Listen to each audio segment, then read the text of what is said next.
The contract was already signed, or so Mitch Miller thought as he watched Elvis's pen hover above the dotted line. In 12 seconds, everything would change. 3 hours earlier, a black Cadillac had pulled up to 706 Union Avenue in Memphis. The men from Columbia Records didn't just bring contracts. They brought a briefcase with $50,000 in cash, more money than most people in Memphis saw in a lifetime.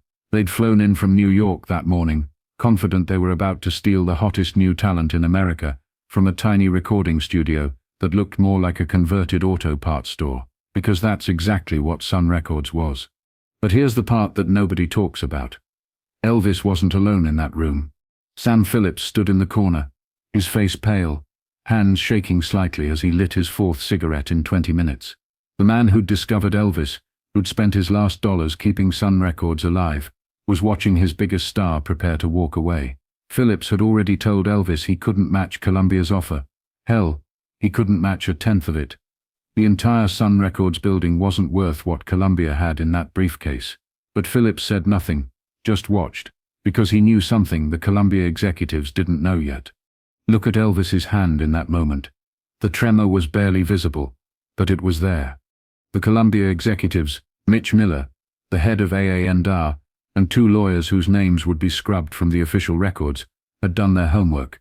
They knew Elvis had recorded 5 singles with Sun Records. They knew his contract with Phillips was loose, probably wouldn't hold up in court. They knew the boy's family was poor. His daddy Vernon worked odd jobs. His mother Gladys took in sewing to make ends meet. $50,000 would change the Presley family forever. It was a fortune in 1955. It was security. It was everything a 20-year-old from Tupelo should want. "Mr. Presley," Miller said, his voice smooth as aged bourbon, "Columbia Records will make you bigger than Sinatra." The briefcase sat open on the table, bills stacked neat as tombstones. Vernon Presley, Elvis's daddy, stood near the door, eyes fixed on that money like a man hypnotized. He'd already done the math. $50,000 could buy 10 houses in their neighborhood, could set them up for life. Vernon had grown up in the Depression, had served time in Parchman Prison for forging a check for $14 to feed his family. Now his son was being offered more money than Vernon had ever dreamed of. His lips moved slightly, maybe praying, maybe counting. But wait, don't skip this part. Elvis's hand was still frozen above the contract. The pen, a golden Parker 51, that Miller had brought specially for the occasion, caught the late afternoon light streaming through Sun Records' single window. Outside on Union Avenue, traffic moved like nothing special was happening. A delivery truck backfired. A dog barked. Inside that cramped room, 5 men held their breath, while 1 boy decided his future. What they didn't know was that Elvis had already decided 12 hours ago. The night before, something had happened at Lauderdale Courts, the housing project where the Presleys lived. Gladys Presley hadn't slept. She'd spent the night sitting at their small kitchen table, her hands wrapped around a cup of coffee that had gone cold hours ago. When Elvis came home after midnight from a show in Arkansas, he found her there, still in her house dress, tears dried on her cheeks. The Columbia offer had leaked. Someone at Sun Records had talked, and word had spread through Memphis faster than fire through pine straw.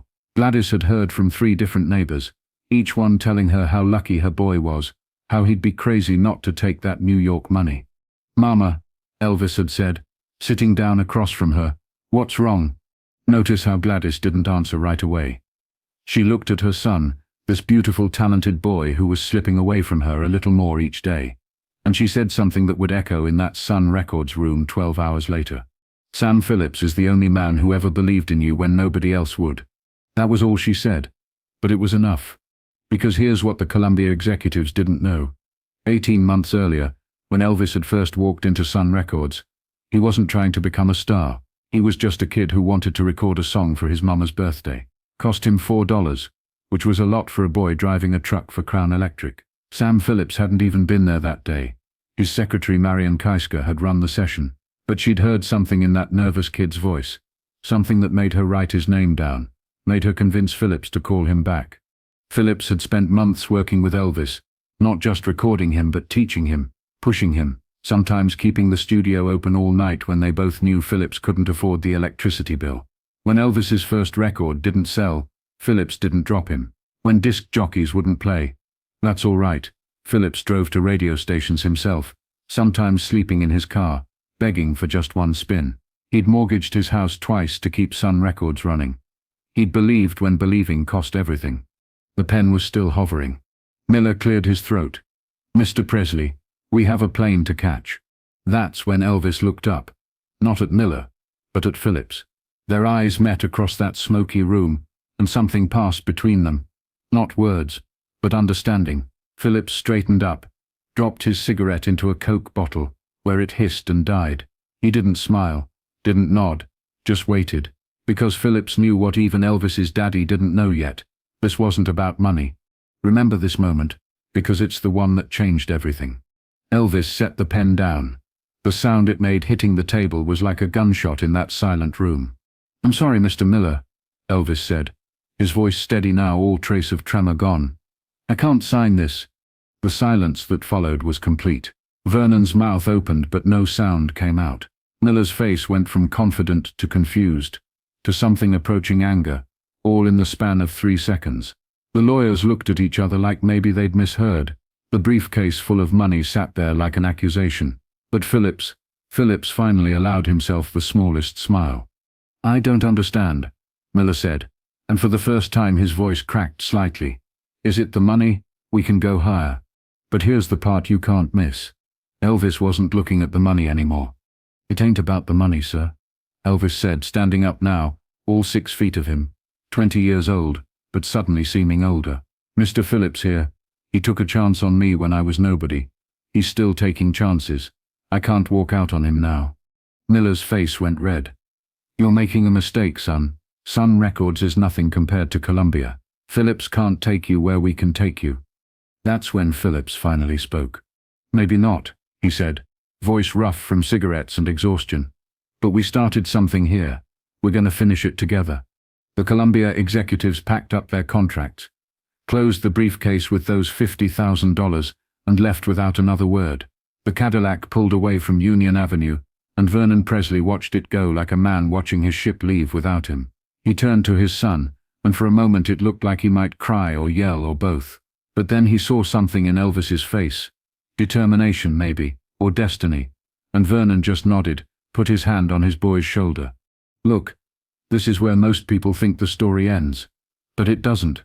6 months later, Phillips would sell Elvis's contract to RCA for $35,000, less than Columbia's offer, but Phillips made sure Elvis got bonuses, made sure the deal was right for the boy, not just the label. Elvis would go on to become everything Columbia promised, and more. But those 6 months between refusing Columbia and signing with RCA, those were the months that made Elvis into Elvis. Because Phillips didn't just record him during that time, he refined him, prepared him, made sure that when Elvis did leave Sun Records, he was ready for what was coming. The twist nobody talks about happened 3 years later. Mitch Miller was fired from Columbia Records in 1958, partly because he'd failed to sign Elvis, partly because he'd also passed on signing Buddy Holly.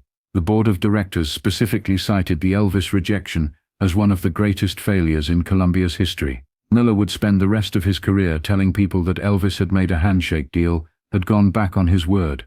But everyone who was in that room knew the truth. Elvis never shook Miller's hand. He'd been reaching for Phillips the whole time. Wait, there's something else about that afternoon that matters. After the Columbia men left, Elvis and Phillips sat alone in the studio. The sun was setting, painting Union Avenue gold through that single window. Phillips opened his desk drawer and pulled out a bottle of whiskey. Good stuff he'd been saving for either a celebration or a catastrophe. He poured 2 glasses, though Elvis barely touched his. They sat there in silence for a long moment, and then Phillips said something that Elvis would remember for the rest of his life. "You could have taken it. I would have understood." Elvis nodded. "I know. So why didn't you?" Remember what Elvis said next, because it explains everything that came after. "Because, Mr. Phillips, a man's only as good as his word. And I gave you my word when I was nobody. That's got to mean more now that I'm somebody." But the real kicker came when Phillips responded, "You always were somebody, son. I just helped folks hear it." The countdown had started the moment Elvis set down that pen. 6 months until RCA. 6 months until Heartbreak Hotel. 6 months until the world would change. But in that room, in that moment, It was just two men who'd chosen loyalty over logic, faith over fortune. The music industry would never understand it. Hell, Vernon Presley never fully understood it. But Gladys understood. When Elvis came home that night and told her what happened, she just hugged him and said, "You did right." Notice how the story could have ended there. But it didn't. Because 2 days later, something extraordinary happened. Dewey Phillips, no relation to Sam, played Elvis's new single Mystery Train on his Red Hot and Blue show on WHBQ. Within an hour, the station received over 400 calls. By morning, record stores across Memphis were sold out. By the end of the week, Mystery Train was climbing the national charts. It was like the universe was rewarding Elvis for his loyalty. Though Sam Phillips had a different theory. He believed that Elvis sang better, performed better, pushed harder after rejecting Columbia, like he had something to prove now, not to the world but to himself. The parallel nobody draws is this. Colonel Parker was already circling. Tom Parker had been watching Elvis for months, had even sent associates to that meeting at Sun Records, though they stayed outside in a car, taking notes on who came and went. Parker knew about the Columbia offer before it was made, knew about the rejection before the sun set that day. And Parker saw opportunity in that loyalty. He knew that a man who'd turned down $50,000 out of loyalty could be manipulated through that same loyalty. Parker would use that knowledge, twist it, turn Elvis's greatest strength into his eventual weakness. But that's a different story, one that would unfold over decades. 1 second. Don't skip this detail. The pen that Elvis didn't use to sign the Columbia contract, that Golden Parker 51, Mitch Miller left it behind in his fury. Phillips kept it in his desk drawer for 30 years. After Phillips died, his son Knox found it while cleaning out the office. Inside the pen's cap was a small piece of paper, folded so many times it was barely holding together. On it, in Phillips's handwriting, the pen that didn't sign away rock and roll, because that's what Phillips believed. If Elvis had gone to Columbia in 1955, they would have turned him into another Perry Como, another smooth crooner. Rock and roll as we know it might never have happened. Look at the bigger picture for a moment. Every major artist who came after, the Beatles who worshipped Elvis's Sun recordings, the Stones who covered That's All Right, Dylan who cited those sessions as his inspiration, they were all following a path that existed because Elvis stayed at Sun Records those extra 6 months.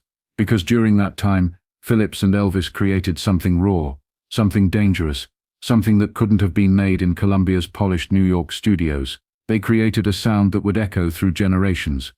But here's what really happened in those 6 months between rejecting Columbia and signing with RCA. Elvis recorded Blue Moon, I Forgot to Remember to Forget, Trying to Get to You, and When It Rains It Really Pours. Each session was more intense than the last, like Elvis was racing against time, like he knew this chapter was ending. Phillips pushed him harder than ever, keeping him in the studio until dawn, doing take after take until they captured lightning. The other musicians, Scotty Moore on guitar, Bill Black on bass, later said those were the sessions where Elvis transformed from a talented kid into a force of nature. It was like refusing the money had freed something in him, proved to him that this was about more than getting rich. Remember, Vernon was still struggling with his son's decision. Every day for weeks, Vernon would mention the Columbia money. Not directly, he'd just say things like, $50,000 could buy a lot of guitar strings, or Columbia probably would have paid for new stage clothes.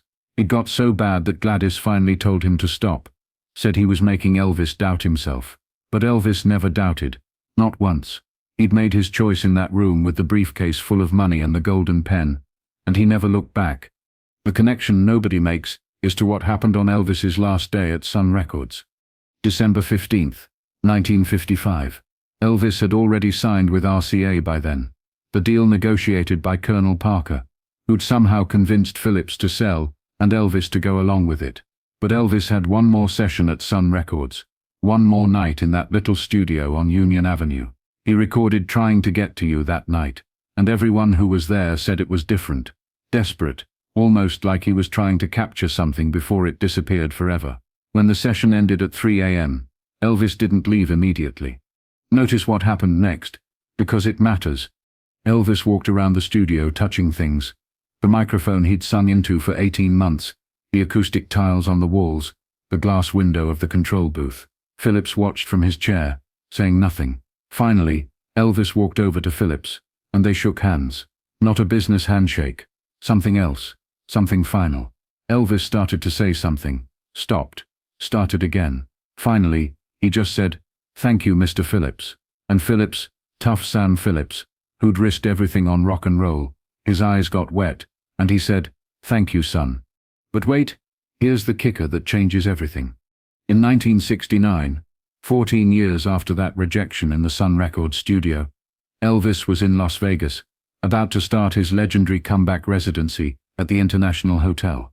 The night before opening, he got a call. Sam Phillips was in financial trouble. Sun Records was failing, and Phillips was about to lose everything. Elvis didn't hesitate. He sent Phillips a check for $50,000, the exact amount Columbia had offered. The note attached said simply, "Now we're even." Phillips cashed the check but kept the note, had it framed, hung it in his office next to the only photo from that day when the Columbia executives came calling. The photo shows 5 men in a small room, but only one is smiling, Sam Phillips. Because he knew something on that day that took everyone else years to understand. Elvis's rejection of Columbia wasn't just about loyalty, it was about authenticity. It was about a young man choosing the hard path because it was the right path. It was about understanding that some things matter more than money, that success without integrity is just failure dressed in expensive clothes. Every artist who's ever turned down a bad deal, who's ever chosen artistic integrity over easy money, they're following a path Elvis marked that day when he set down that golden pen. Look closer at what happened to everyone in that room. Mitch Miller never recovered professionally from losing Elvis. He became a television personality, hosting Sing Along with Mitch. But in music industry circles, he was always the man who let Elvis get away. The 2 lawyers with Columbia were reassigned to other divisions, their careers forever marked by that failure. Vernon Presley eventually understood his son's decision, especially after Elvis became the highest paid performer in the world, earning more from one Las Vegas show than Columbia had offered for his entire career. But it was Gladys who truly got it. She lived to see her son become famous while staying true to himself, though she died before seeing how right his choice really was. The countdown kept ticking through those 6 months. January 1956, Elvis on national television for the first time, singing songs he'd perfected at Sun Records. February, Heartbreak Hotel, released by RCA, but it was the hunger from those last Sun sessions that made it burn. March, Elvis's first gold record, vindication for everyone who'd believed. April, screen test at Paramount, the beginning of the movie career. May, second appearance on Milton Berle Show, the performance that scandalized America. June, Steve Allen Show, where they tried to tame him by putting him in a tuxedo, but the Sun Records wildness couldn't be contained. Remember this pattern, because it matters. Every time Elvis was tempted to play it safe in his career, he'd remember that afternoon at Sun Records, the briefcase full of money, the golden pen, the choice. Years later, when movie contracts tried to trap him in bad films, when Vegas wanted to turn him into a lounge act, when everyone wanted to package and sell him like a product, he'd remember Sam Phillips saying, "We started something here." And sometimes, not always, but sometimes, he'd choose the harder path, the authentic path, the Sun Records path. But here's the detail that nobody knows. In 1977, the year Elvis died, Sam Phillips was going through old tapes in the Sun Records vault. He found something extraordinary. A recording from that day, the day of the Columbia offer. Phillips had accidentally left a tape running during the meeting. For 23 years, nobody knew this recording existed. On it, you can hear everything. Miller's smooth pitch, the briefcase clicking open, Vernon's sharp intake of breath at seeing the money, Elvis setting down the pen, the silence after. But the most important part is what happened after everyone thought the recorder was off. You can hear Elvis, voice barely a whisper, saying, "Mr. Phillips, I ain't never gonna forget this." And Phillips responding, "Son, this is just the beginning." They were both right. The future that was pacing itself out in that moment would include 70 gold records, 31 movies, sold-out shows around the world, a fame that transcended music and became mythology. But it would also include the slow slide, the prescription drugs, the isolation, the tragedy of a man who'd conquered the world but couldn't conquer himself. Some people say if Elvis had signed with Columbia, if he'd taken a different path from the very beginning, maybe things would have ended differently. But Phillips always disagreed. He said Elvis was destined for greatness and tragedy in equal measure, that you couldn't have one without the other. Notice how the story keeps circling back to that room. Because every important moment in Elvis's career can be traced back to that afternoon when he chose loyalty over money. When he appeared on Ed Sullivan, and they shot him from the waist up, that was CBS trying to contain what Sun Records had unleashed. When he was drafted into the army at the peak of his fame, that was the universe testing whether he'd stay humble, the way Phillips had taught him. When he made his comeback in 1968, wearing black leather and playing with the same raw energy as those Sun sessions, that was Elvis remembering who he was before the world tried to tell him who to be. The soft close-up truth is this. Sam Phillips died in 2003, almost 50 years after that day at Sun Records. At his funeral they played That's All Right, Elvis's first recording at Sun. But the moment that broke everyone was when Phillips's son stood up and read from a letter Elvis had written to Sam in 1976, a year before Elvis died. The letter was short, just a few lines, but it said everything.